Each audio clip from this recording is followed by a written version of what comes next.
بسم اللہ الرحمن الرحیم۔ لباس کے اسلامی آداب اور مسائل کا ذکر کروں گا، اور یہ ذکر 6 حصوں پر مشتمل ہوگا۔ پہلے حصے میں 2 باتوں کا ذکر آئے گا۔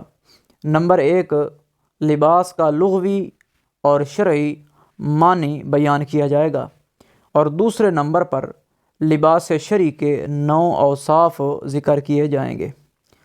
لباس لغت میں اس چیز کو کہا جاتا ہے جو پہنی جائے، اور شرعاً لباس اسے کہتے ہیں جو انسان کے سطر کے اعضاء کو اچھی طرح چھپا دے، اور یہی وہ حد ہے کہ جس کو کپڑوں کی فرض مقدار کہا جاتا ہے۔ ہوا ما یستر العورہ، قرآن کریم کی روح سے بھی لباس کی یہی تعریف معلوم ہوتی ہے، اس لیے کہ اللہ تعالیٰ نے لباس کے نازل کرنے کے جو مقاصد بیان کیے ہیں، ان میں سب سے پہلا اور بنیادی مقصد یہی ذکر کیا ہے کہ یواری سوآتکم، کہ وہ تمہارے ستر کی جگہوں کو چھپاتا ہے۔ اس سے معلوم ہوا کہ شرعاً لباس صرف اسی کو کہا جا سکتا ہے جو مذکورہ صفت کا حامل ہو۔ اگر کوئی لباس اس صفت سے متصف نہ ہو اور اسے پہننے کے باوجود بھی اعضائے سطر کھلے رہتے ہوں، یا کپڑوں کے باریک یا تنگ ہونے کی وجہ سے واضح اور نمایاں ہوتے ہوں، تو وہ شرعاً لباس کہلانے کا مستحق نہیں ہے۔ دوسرے نمبر پر لباس شرعی کے اوصاف، 9 اوصاف ذکر کروں گا۔ پہلا وصف کہ ساتر ہو، یعنی ایسا لباس ہونا چاہیے جس میں ستر پوشی کا مکمل فائدہ حاصل ہو۔ چنانچہ اللہ تعالیٰ نے بھی قرآن کریم میں لباس کے مقاصد بیان کرتے ہوئے سب سے پہلا مقصد ستر پوشی بیان فرمایا ہے، جیسا کہ یواری سوآتکم۔ اس سے معلوم ہوتا ہے کہ لباس کا سب سے اہم اور بنیادی مقصد ستر کا چھپانا ہے، اور یہ ایسا حکم ہے کہ اسلام لانے کے بعد نماز، روزے وغیرہ سے بھی اس حکم کو مقدم کرنا ضروری ہے۔ لباس کے ساتر ہونے کے لیے 3 باتوں کا خیال رکھنا چاہیے، اور یہ باتیں ضروری ہے۔ نمبر 1، کپڑا مکمل اعضائے سطر پر حاوی ہو، ایسا نہ ہو کہ اعضائے سطر ہی نہ چھپ سکے۔ نمبر 2، کپڑا باریک نہ ہو، ایسا نہ ہو کہ کپڑا پہننے کے باوجود بھی جسم یا بال نظر آ رہے ہوں۔ کپڑا ڈھیلا ڈھالا ہو، ایسا نہ ہو کہ کپڑا تنگ اور باریک ہونے کی وجہ سے جسم کا حجم واضح ہو رہا ہو۔ دوسرا وصف بے ڈھنگا نہ ہو۔ لباس میں ستر پوشی کے ساتھ ساتھ زینت بھی مقصود ہے۔ یہی وجہ ہے کہ قرآن کریم نے لباس کے بنیادی مقاصد کو ذکر کرتے ہوئے ریشن بھی ذکر کیا ہے، جس کا مطلب ہے کہ جمال اور زینت۔ خذوا زینتکم عند کل مسجد میں بھی کپڑے کو زینت سے تعبیر کیا گیا ہے، جس سے لباس کی زینت معلوم ہوتی ہے۔ نبی اکرم صلی اللہ علیہ وسلم کا ارشاد ہے کہ اللہ تعالیٰ خوبصورت ہیں، خوبصورتی کو پسند کرتے ہیں۔ ان اللہ جمیل یحب الجمال، یہ مسلم شریف ہے۔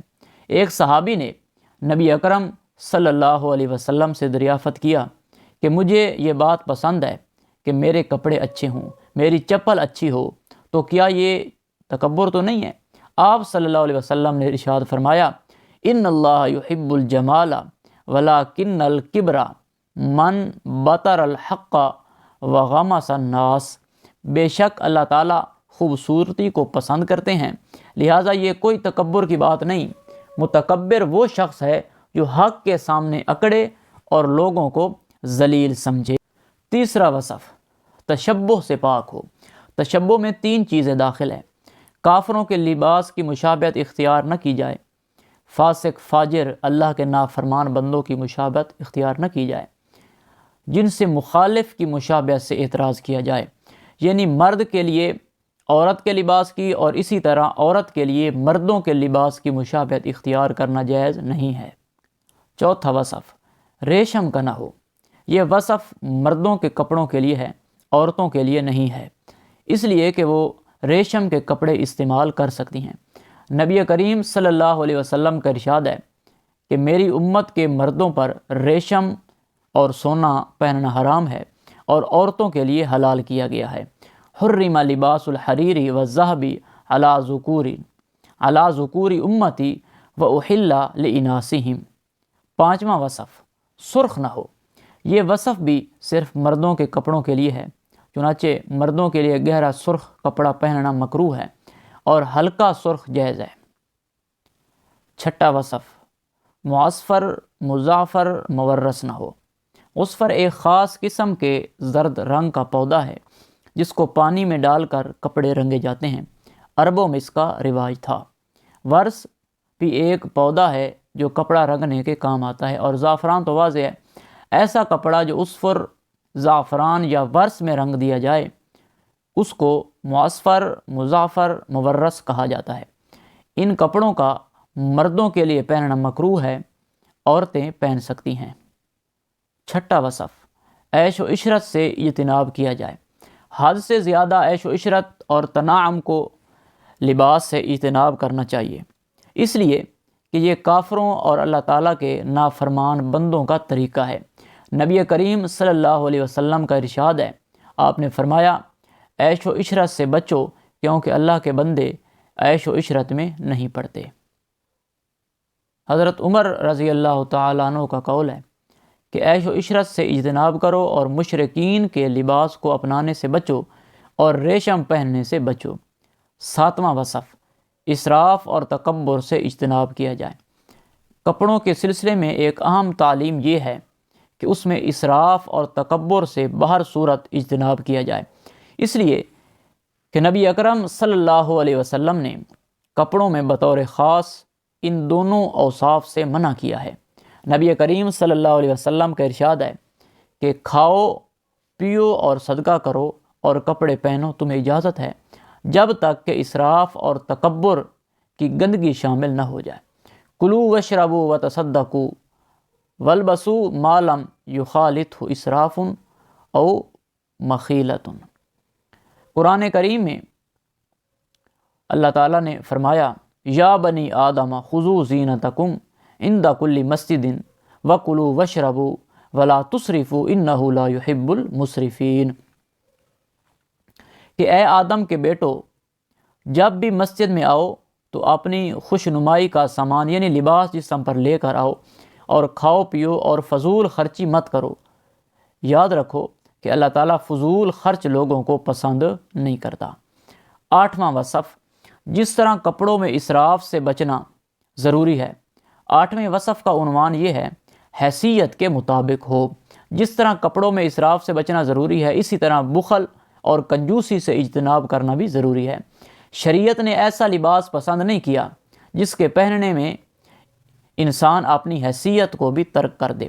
مثلا اللہ تعالیٰ نے وسعت دی ہے تو اس کے مطابق شکر ادا کرتے ہوئے اچھا لباس زیب تن کرنا چاہیے۔ نبی کریم صلی اللہ علیہ وسلم کا ارشاد ہے کہ اللہ تعالیٰ اس بات کو پسند کرتے ہیں کہ اپنی نعمت کا اثر بندے پر دیکھے۔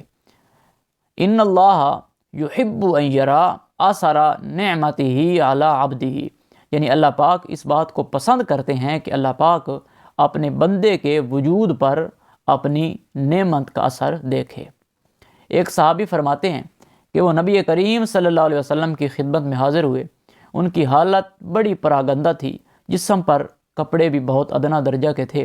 آپ صلی اللہ علیہ وسلم نے فرمایا، کیا تمہارے پاس مال ہے؟ انہوں نے کہا، جی ہاں بالکل، میرے پاس ہر طرح کا مال ہے۔ آپ صلی اللہ علیہ وسلم نے ارشاد فرمایا، جب اللہ تعالیٰ نے تمہیں مال دیا ہے تو وہ اللہ کا دیا ہوا رزق تمہارے جسم پر نظر بھی آنا چاہیے۔ نوواں وصف، صاف ستھرے ہوں وہ کپڑے۔ کپڑوں کا صاف ہونا ایک ایسا وصف ہے جسے شریعت نے پسند کیا ہے اور اس کی تلقین و تعلیم دی ہے۔ نبی کریم صلی اللہ علیہ وسلم نے ایک شخص کو دیکھا جس کا سر پراگندہ تھا۔ آپ صلی اللہ علیہ وسلم نے فرمایا، کیا یہ شخص ایسی کوئی چیز مثلا تیل وغیرہ نہیں پاتا کہ جس سے اپنے بالوں کو جما سکے؟ ایک اور شخص کو دیکھا جو میلے کچیلے کپڑوں میں تھا، تو آپ صلی اللہ علیہ وسلم نے ارشاد فرمایا، کیا یہ شخص ایسی کوئی چیز نہیں پاتا جس سے اپنے کپڑوں کو دھو سکے؟ تو یہ 9 وصف میں نے ذکر کیے ہیں، یہ شرعی لباس کے 9 وصف ہیں۔ اگر یہ وصف پائے جائیں گے تو وہ شرعی لباس کہلائے گا، اور اگر یہ وصف نہیں پائے جائیں گے تو وہ شرعی لباس نہیں کہلایا جائے گا۔ وما علینا